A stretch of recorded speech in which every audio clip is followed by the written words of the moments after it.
Halo, selamat sore semuanya. Berjumpa lagi dengan channel Farm Agro. Tidak jauh-jauh, sore kali ini kita akan bahas atau berbicara tentang agrobisnis, prospek-prospek agrobisnis yang bisa kita maksimalkan. Pada kesempatan sore hari ini, saya kebetulan merekam video ini pas pulang kerja. Kita akan membahas pentingkah bioteknologi dalam kegiatan khususnya di pertanian untuk mengoptimalisasikan produktivitas pertanian kita. Jadi bioteknologi ini mungkin bagi mahasiswa atau teman-teman yang sudah di pendidikan atau di bangku kuliah atau SMA mungkin sudah tidak asing lagi bagi mereka, tetapi bagi bapak-bapak kita dahulu atau mungkin pendahulu-pendahulu kita di dunia pertanian mungkin agak asing ya istilah bioteknologi ini. Tetapi sebenarnya bioteknologi ini sudah dijalankan sejak zaman dahulu, terutama di masyarakat Yunani dulu. Mereka mengembangkan semacam pragi. Lalu mereka membuat semacam memfermentasi anggur menjadi minuman yang saat ini kita kenal dengan minuman anggur yang beralkohol. Itu salah satunya proses awalnya dengan peragian dan menggunakan salah satu jenis mikroorganisme berupa yeast atau jamur. Jadi, itu adalah salah satu contoh bioteknologi yang diterapkan di zaman dahulu. Kemudian pendahulu-pendahulu kita atau mungkin orang-orang tua kita dahulu sudah sangat mahir sekali membuat tempe. Tempe ini adalah proses fermentasi yang dihasilkan oleh hasil fermentasi dari kedelai yang diolah sedemikian rupa, kemudian dicampurkan oleh mikroorganisme yang kita namakan ragi tempe. Ini fungsinya untuk membantu meningkatkan protein yang ada di kedelai itu, sehingga nanti kita dapatkan tempe yang berprotein tinggi dan layak untuk dijadikan lauk alami pada setiap kita akan makan. Jadi tidak jauh-jauh cari gizi yang bagus, sebenarnya tempe itu juga sangat tinggi nilai proteinnya. Okay. Tetapi dengan syarat dari bahan kedelai yang tidak termodifikasi atau kedelai yang masih alami. Kemudian kita kembali lagi ke bioteknologi. Jadi bioteknologi khususnya di pertanian, peternakan, dan perikanan itu menurut saya adalah suatu hal yang sangat penting, karena tanpa rekayasa bioteknologi, pertanian akan berjalan sangat capek dan hasilnya tidak akan maksimal. Karena kenapa? Khususnya di pertanian, lahan yang semakin lama ditanami dengan tanaman-tanaman tertentu tanpa ditambahi dengan mikroba yang positif, tanah tadi akan cenderung menjadi tanah yang capek, tanah yang tidak kaya akan mikroorganisme, sehingga tanah tadi akan menjadi tidak subur lagi. Kenapa? Karena setiap kita nanam misalnya sayuran atau hortikultura, itu pastinya akan menyerap banyak nutrisi yang dibutuhkan oleh tanaman. Sedangkan nutrisi tersebut adalah hasil dari proses dari mikroorganisme yang memproses bahan-bahan organik di dalam tanah. Jadi kalau kita definisikan dengan proses dekomposisi bahan organik di dalam tanah, perlu Bapak Ibu ketahui atau teman-teman semuanya ketahui bahwa sebenarnya kandungan yang ada di tanah itu sudah melimpah, tetapi belum siap diserap oleh akar secara langsung. Jadi kita analogikan seperti ini, Bapak Ibu semuanya memupuk tanaman dengan kotoran ayam atau kotoran sapi fresh. Jadi kotoran sapi yang keluar dari perut sapi itu langsung diberikan ke tanaman. Kira-kira tanaman akan subur atau malah mati? Saya yakin 100% akan layu. Kenapa? Karena nutrisi-nutrisi yang ada di pupuk tadi belum menjadi nutrisi yang siap serna. Jadi tanaman akar belum siap untuk mencerna nutrisi yang berasal dari bahan-bahan organik tanah.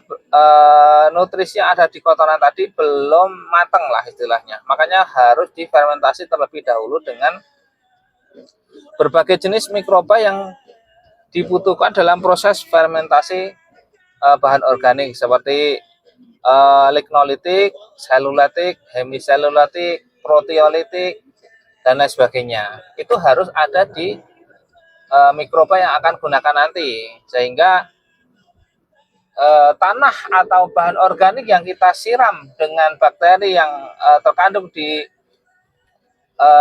dalam dekomposer itu nantinya akan menjadikan tanah tadi akan menjadi gembur kembali atau subur kembali. Dan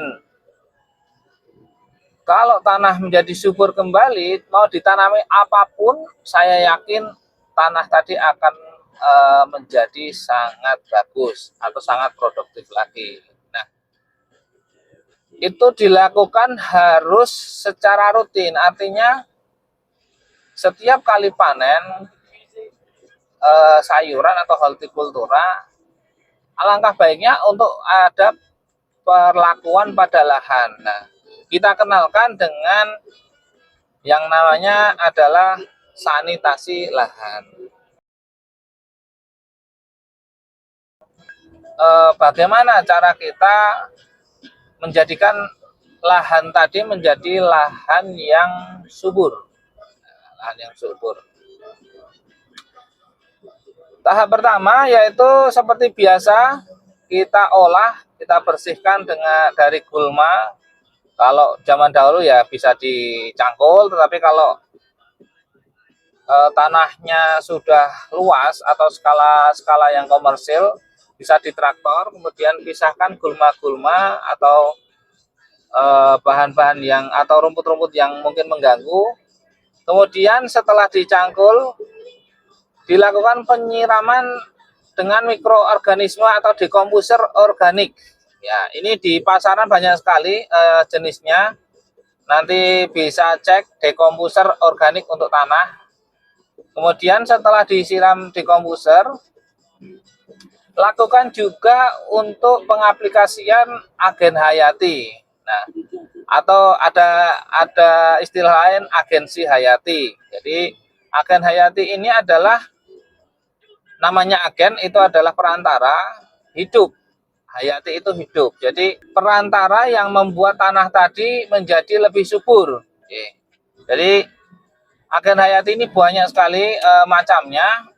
Namun yang sering kita gunakan atau kita kenalkan di masyarakat atau kepada teman-teman semuanya yaitu agen hayati yang berbentuk seperti jamur, anti jamur, dan agen hayati yang berfungsi untuk anti insektisida, pestisida. Kemudian yang terakhir agen hayati untuk penyerap N dalam tanah.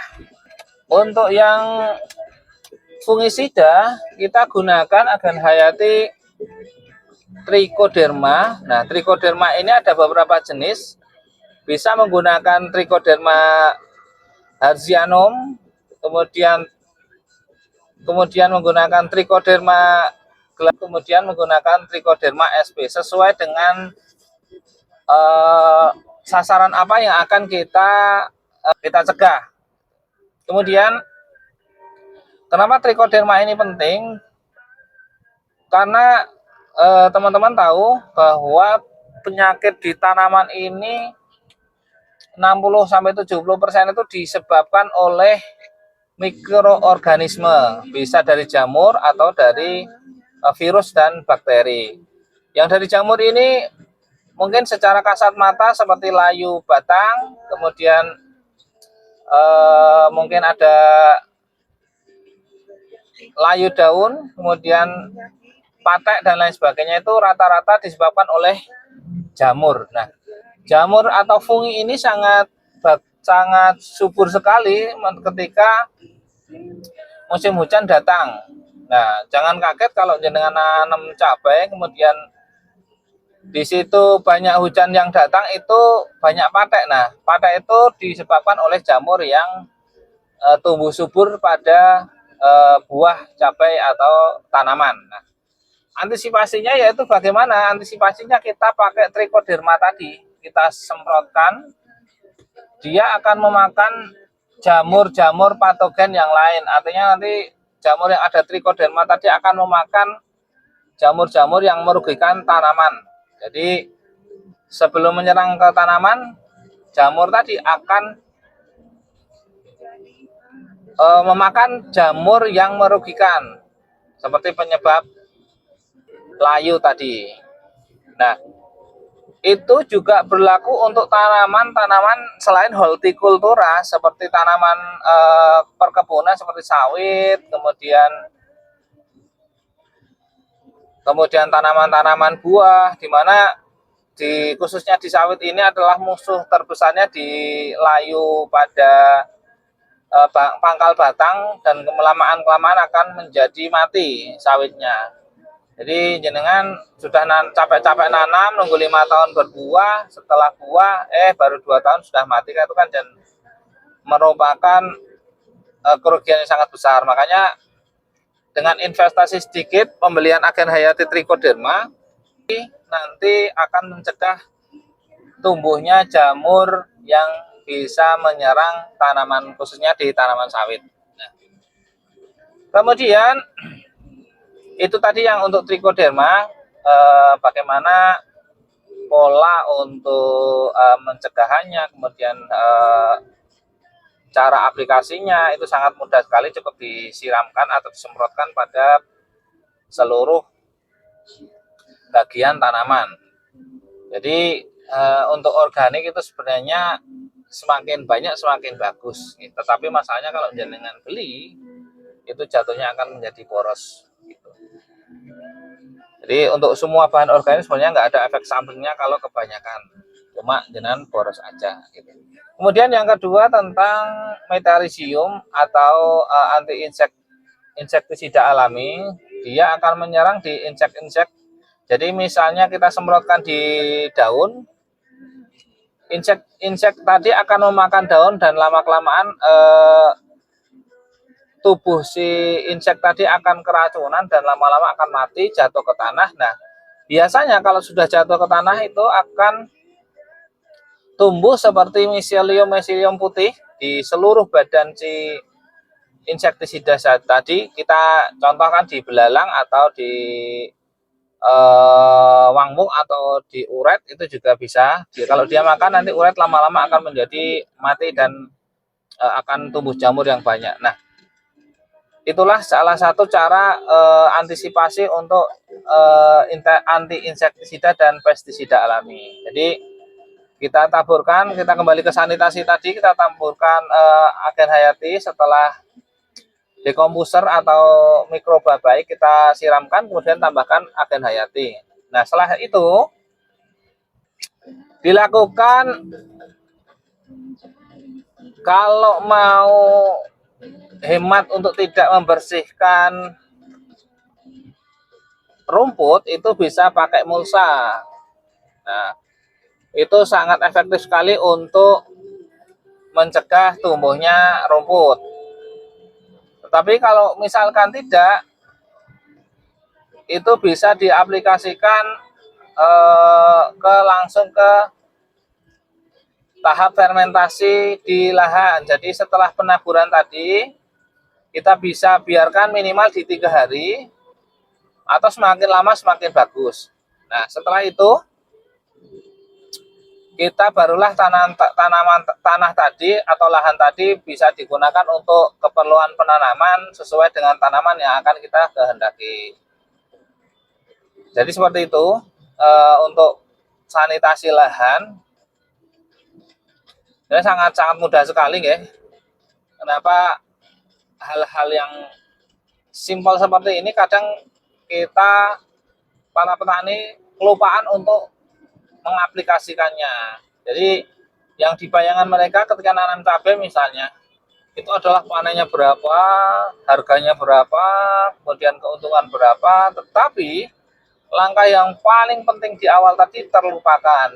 Yang mereka tahu hanyalah nyangkul, kemudian pupuknya kadang asal-asalan, pupuk difermentasi atau belum nggak peduli, yang penting sudah dipupuk, dan ujung-ujungnya ketika nanam langsung pada mati atau pada layu atau pada kena penyakit. Nah, itu kan juga sudah membuat kita rugi waktu, rugi tenaga, kemudian pikiran juga, modal juga. Nah, makanya marilah kita ibaratnya kita mengalokasikan waktu dan biaya sedikit untuk di tahap ini kita seriusi, khususnya di sanitasi lahan. Sanitasi lahan ini hal-hal yang simpel tetapi sangat penting untuk dilakukan. Jadi kalau seperti ibadah itu seperti toharoh. Jadi kalau toharohnya bagus, benar, nanti ibadahnya akan bagus. Begitu juga dengan sanitasi lahan. Kalau sanitasi lahannya atau pengolahannya benar, nanti diharapkan hasilnya juga akan maksimal. Mungkin itu dulu video kali ini, kita membahas sedikit tentang sanitasi lahan, ya. Hal yang simpel dan yang harus dilakukan tetapi kadang terlupakan. Untuk dekomposer apa yang bisa untuk dibikin untuk sanitasi lahan, itu ada banyak sekali. Tapi kami mempunyai rekomendasi produk untuk dekomposer sanitasi dan agen hayatinya. Nanti bisa cek di deskripsi di bawah ini. Demikian, kalau ada komen-komen silahkan, nanti kita belajar bersama, sharing pengalaman dan lain sebagainya. Kita belajar bersama tentang dunia agrobisnis. Nanti kita bisa tukar pikiran di sana. Silahkan berkomentar. Kalau kurang berkenan silahkan koreksi jika ada kesalahan. Demikian video singkat pada kali ini, semoga bermanfaat, semoga menginspirasi. Sampai jumpa, dadah.